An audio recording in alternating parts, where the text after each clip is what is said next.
Hello everyone, তোমরা সবাই কেমন আছো? আমি কিন্তু খুব খুব খুব ভালো আছি। আর এই দিন কিন্তু ছিল আমার শ্রীজা দিদির কাছে একটা শ্যুট।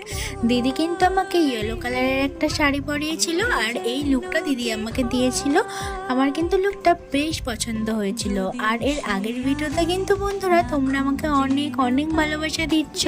এইভাবেই কিন্তু তোমরা আমাকে সাপোর্ট করে যাও। আর তোমরা কিন্তু আমাকে অনেকেই জিজ্ঞাসা করো যে আমি এই শ্যুটগুলো করি, এর জন্য আমার রিমিউনেশন কেমন। আসলে এই রিমিউনেশনগুলো ঠিক হয় লোকেশনের ওপরে।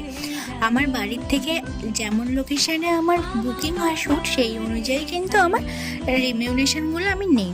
আর তোমরা যারা যারা আমাকে শ্যুটের জন্য বুক করতে চাও, তারা কিন্তু আমাকে ফেসবুক কিংবা ইনস্টাতে SMS করতে পারো। তো তোমাদের যদি ভিডিওটা ভালো লেগে থাকে তাহলে অবশ্যই কিন্তু একটা লাইক করে দিও, সাবস্ক্রাইব করতে কিন্তু ভুলো না। তো চলো আজকের মতো টাটা।